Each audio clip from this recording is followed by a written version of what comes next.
Pareciera que en los últimos años el nivel de pacientes, de niños alérgicos, de personas alérgicas se haya incrementado. Particularmente creo que en los últimos años lo que hay es una mejor forma de reconocer alergias, de establecer mejores diagnósticos, de reportar mejores los casos, es decir, hay un mayor control y ahora sí podemos tener, digamos, cifras un poquito más reales de la prevalencia de alérgicos en la población en general.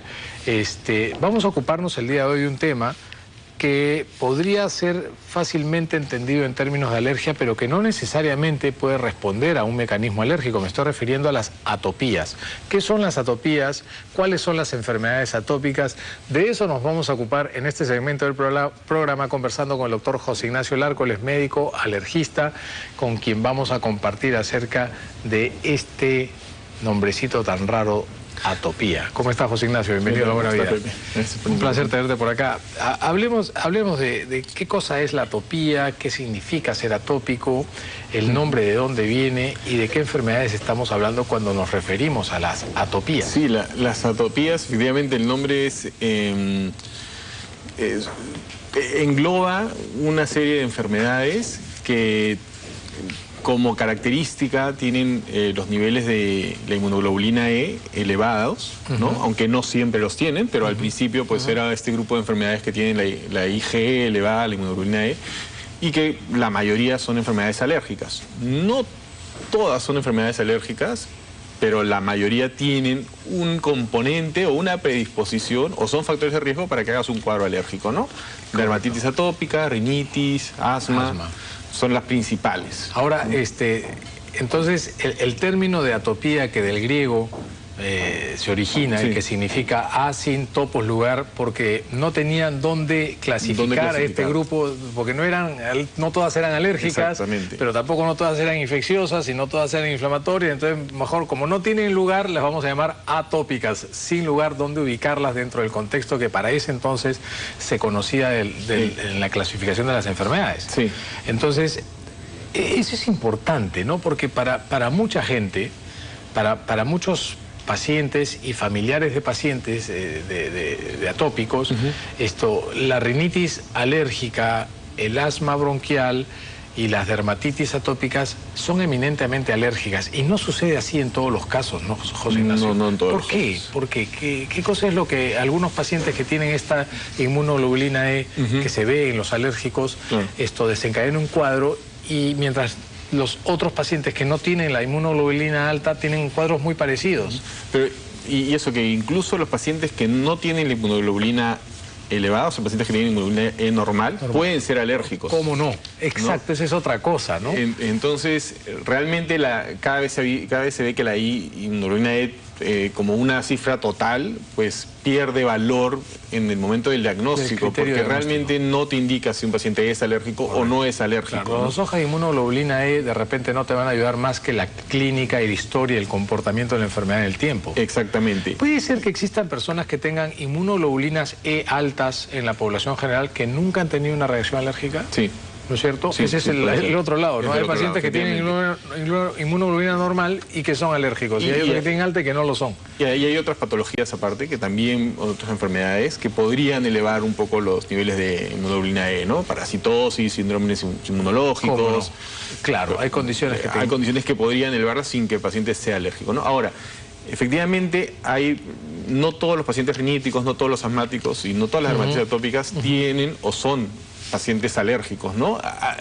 El por qué, pues, hay un montón de teorías y de hipótesis que van circulando, teorías, ¿no? Aunque sí es cierto que la mayoría de los pacientes que vemos pues tienen un fondo alérgico, ¿no? Los riníticos... Sí, claro. Yo, por ejemplo, soy asmático y soy sumamente alérgico a los mariscos, a los langostinos, no los puedo ni oler, ¿no? Y probablemente eso venga de que a lo mejor tienes una alergia a ácaros del polvo. Y puede ser. Porque tienen mucha relación entre ellos, ¿no? ¿Cómo no? Ahora, ¿a qué edad pueden empezar las atopías? ¿Desde qué edad vemos? Los bebitos hacen dermatitis. Pero, por ejemplo, con el asma bronquial la cosa cambia, ¿no? Sí.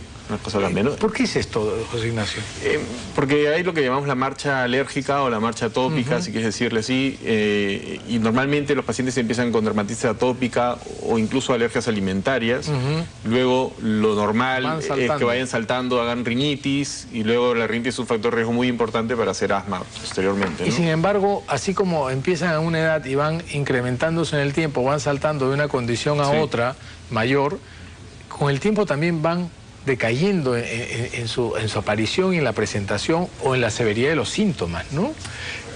Por ejemplo, eso pasa con los asmáticos, ¿no? La mayoría de las personas diagnosticadas de bronquitis asmatiforme, una forma elegante de decirle a la mamá para que no se asusten que su hijo tenía asma, a los 13, 15 años, todos te dicen, no, yo de chico me curé, de un día nunca más.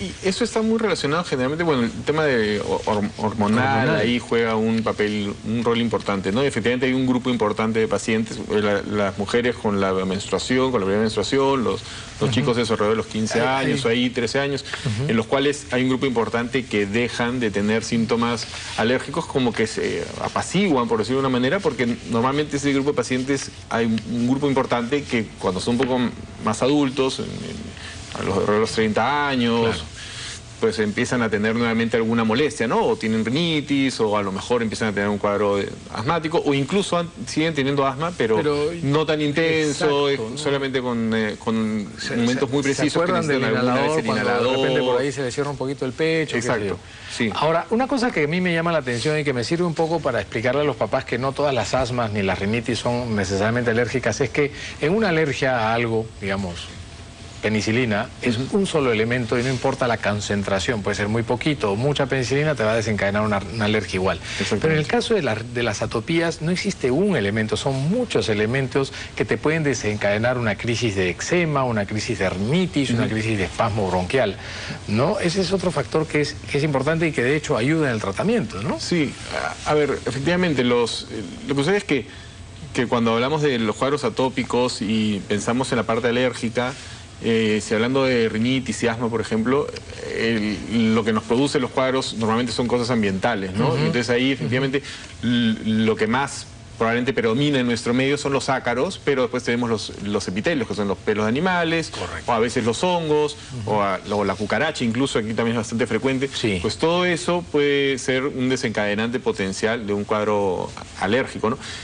Y además, es que una vez que uno ya tiene el proceso inflamatorio, alérgico inflamatorio, pues existen otros desencadenantes que no causan la inflamación, pero que sí causan una crisis, como puede ser los cambios bruscos de temperatura, el frío, los estados de ánimo, hablando de los estados psicosomáticos. Efectivamente, el polvo mismo, sin que realmente sea por ácaros, sino el polvo mismo, el tabaco, el humo, la contaminación, pues todo eso dentro de una mucosa o de un sistema que ya está inflamado, ya sea la piel, la nariz, los bronquios, por un cuadro alérgico, pues eso hace que empeore, ¿no? Que haya una crisis, un brote o este tipo de cosas. Ahora, lo interesante y lo que a veces cuesta explicarle a los papás y a los pacientes es que las vías respiratorias, ¿no es cierto?, la nariz, los bronquios y la piel se inflaman y responden de la misma manera, así tan histéricamente alterada frente a determinadas cosas. De la misma forma, los mecanismos de inflamación acá, en los bronquios, en la piel son los mismos, porque estas estructuras en la vida embrionaria tuvieron orígenes comunes, ¿no? Exacto. Es por eso, ¿no? Porque en un momento todas partieron del mismo núcleo, digamos, ¿no? Efectivamente, y de hecho, cuando nosotros hacemos el estudio de alergia, que hacemos las pruebas cutáneas, pues las pruebas se hacen en el antebrazo, ¿no? A pesar de que uno tiene rinitis o tiene asma, las pruebas son cutáneas, son en la piel, son en el antebrazo y lo que buscamos es que haya una reacción con la inmunoglobulina E directamente en las células de la piel, ¿no? Ahora, digamos, las pruebas cutáneas es algo que deberíamos hacerlo a todos los atópicos. ¿Consideras tú necesario o solamente discriminar en aquellos que te impresionan, que tienen mucha inmunoglobulina E, para diferenciarlos de los que no tienen tanta inmunoglobulina E y eso de alguna manera influiría en tu tratamiento? No, la inmunoglobulina E realmente, los valores totales no influyen en el tratamiento ni en el paciente en el que debemos hacer pruebas, ¿no? Las pruebas realmente sería ideal hacerlas en todos los atópicos, sería complicado probablemente, pero normalmente en pacientes que no van bien con el tratamiento habitual o que tienen síntomas un poco más severos, correcto, o digamos continuos, un peldaño más alto, exacto, sí vale la pena manejo del paciente, poder discernir o saber qué alergeno del ambiente, correcto, o de alimentos es el que está influenciando en sus síntomas para poder retirarlo, ¿no? Esto. Exacto. José Ignacio, un placer. Muchísimas Igualmente. gracias. La verdad que este tema de las atopías a mí particularmente me interesa muchísimo, sobre todo para poder diferenciar un poquito acerca de lo que son las alergias y orientar a los papás para que no se desesperen, porque la mayoría de ellos se desesperan, ¿no? Sí. Muchas gracias, José Ignacio, encantado.